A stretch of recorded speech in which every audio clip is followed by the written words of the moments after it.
Take a look at this work of art. What is it that you see? At first glance, it looks to be a grandfather clock with a sheet thrown over it and a rope tied around the center. But a first look always warrants a second.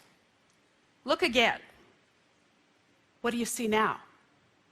If you look more closely, you'll realize that this entire work of art is made from one piece of sculpture. There is no clock, there is no rope, and there is no sheet. It is one piece of bleached Honduras mahogany. Now, let me be clear. This exercise was not about looking at sculpture. It's about looking and understanding that looking closely can save a life, change your company, and even help you understand why your children behave the way that they do. It's a skill that I call visual intelligence, and I use works of art to teach everybody, from everyday people to those for whom looking is the job, like Navy SEALs and homicide detectives and trauma nurses. The fact is that no matter how skilled you might be at looking, you still have so much to learn about seeing. Because we all think we get it in a first glance and a sudden flash. But the real skill is in understanding how to look slowly and how to look more carefully. The talent is in remembering, in the crush of the daily urgencies that demand our attention, to step back and look through those lenses to help us see what we've been missing all along. So how can looking at painting and sculpture help? Because art is a powerful tool. It's a powerful tool that engages both sight and insight and reframes our understanding of where we are and what we see. Here's an example of a work of art that reminded me that visual intelligence, it's an ongoing learning process and one that really is never mastered. I came across this quiet, seemingly abstract painting, and I had to step up to it twice, even 3 times, to understand why it resonated so deeply. Now, I've seen the Washington Monument in person thousands of times, well aware of the change in the color of marble a third of the way up, but I had never really looked at it out of context or truly as a work of art. And here, Georgia O'Keeffe's painting of this architectural icon made me realize that if we put our mind to it, it's possible to see everyday things in a wholly new and eye-opening perspective. Now, there are some skeptics that believe that art just belongs in an art museum. They believe that it has no practical use beyond its aesthetic value. I know who they are in every audience I teach. Their arms are crossed, their legs are crossed, their body language is saying, what am I going to learn from this lady who talks fast about painting and sculpture? So how do I make it relevant for them? I ask them to look at this work of art, like this portrait by Kumi Yamashita. And I ask them to step in close, and even closer still. And while they're looking at the work of art, they need to be asking questions about what they see. And if they ask the right questions, like, what is this work of art? Is it a painting? Is it a sculpture? What is it made of? They will find out that this entire work of art is made of a wooden board, 10,000 nails, and 1 unbroken piece of sewing thread. Now, that might be interesting to some of you, but what does it have to do with the work that these people do? And the answer is everything. Because we all interact with people multiple times on a daily basis, and we need to get better at asking questions about what it is that we see.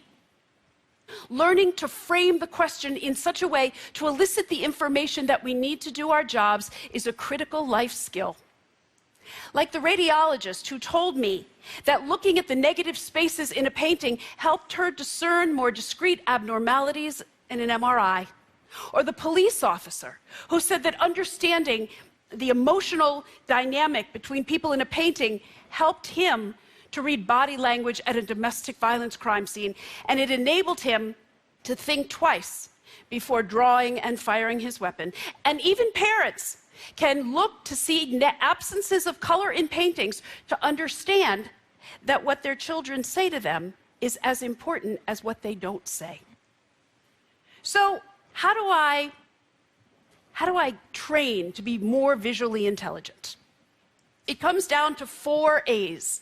Every new situation, every new problem, we practice 4 A's. First, we assess our situation. We ask, what do we have in front of us?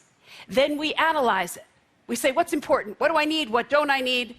Then we articulate it in a conversation, in a memo, in a text, in an email, and then we act. We make a decision.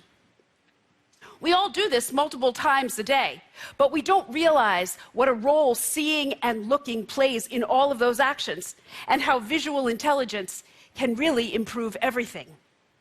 So recently, I had a group of counterterrorism officials at a museum in front of this painting, El Greco's painting, The Purification of the Temple, in which Christ in the center, in a sweeping and violent gesture, is expelling the sinners from the temple of prayer.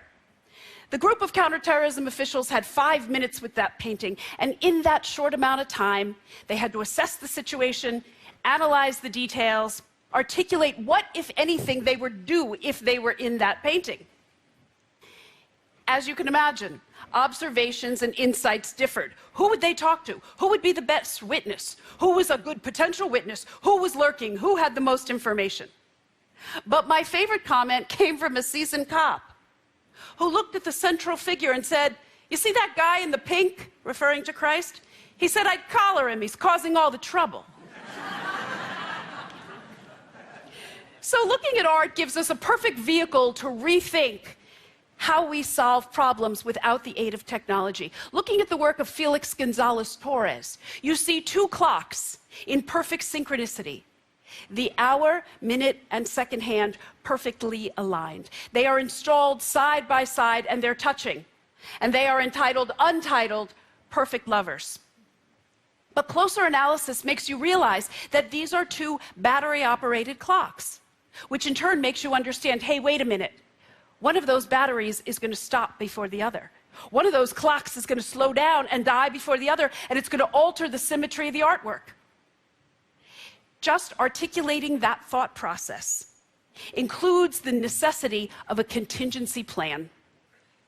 You need to have contingencies for the unforeseen, the unexpected, and the unknown whenever and however they may happen. Now, using art to increase our visual intelligence involves planning for contingencies, understanding the big picture and the small details, and noticing what's not there.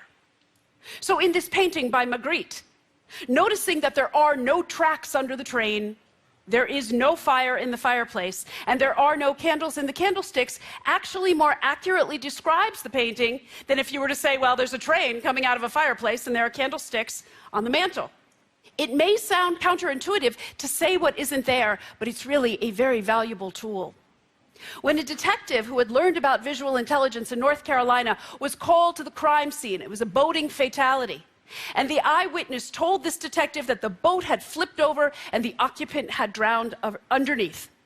Now, instinctively, crime scene investigators look for what is apparent, but this detective did something different. He looked for what wasn't there, which is harder to do.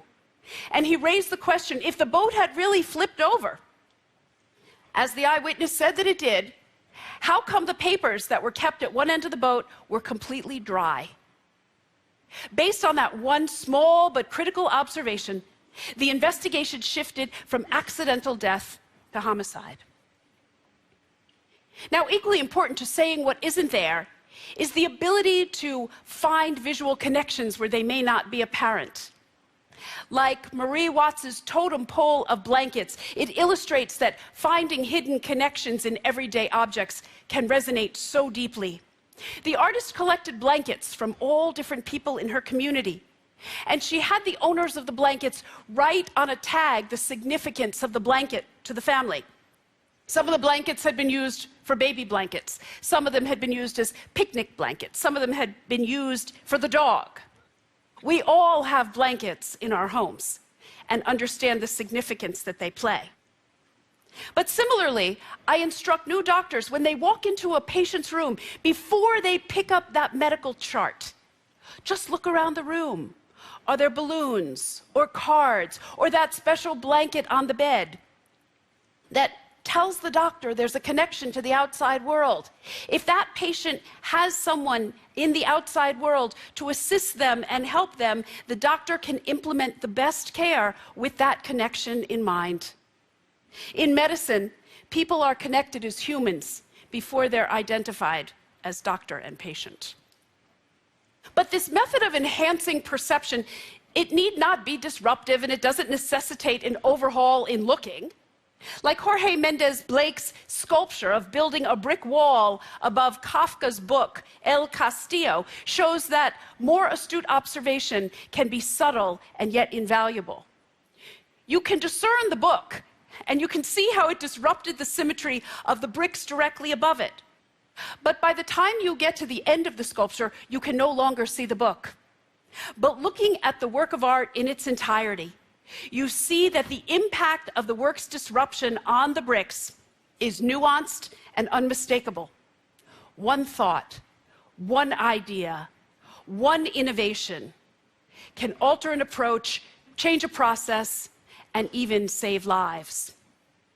I've been teaching visual intelligence for over 15 years, and to my great amazement and astonishment, to my never-ending astonishment and amazement, I have seen that looking at art with a critical eye can help to anchor us in our world of uncharted waters, whether you are a paramilitary trooper, a caregiver, a doctor, or a mother. Because let's face it, things go wrong. Things go wrong. And don't misunderstand me, I'd eat that donut in a minute. But we need to understand the consequences of what it is that we observe, and we need to convert observable details into actionable knowledge. Like Jennifer Odom's sculpture of tables standing sentinel on the banks of the Mississippi River in New Orleans, guarding against the threat of post-Katrina floodwaters and rising up against adversity, we too have the ability to act affirmatively and effect positive change. I have been mining the world of art to help people across the professional spectrum to see the extraordinary in the everyday, to articulate what is absent, and to be able to inspire creativity and innovation no matter how small, and most importantly, to forge human connections where they may not be apparent, empowering us all to see our work and the world writ large with a new set of eyes. Thank you.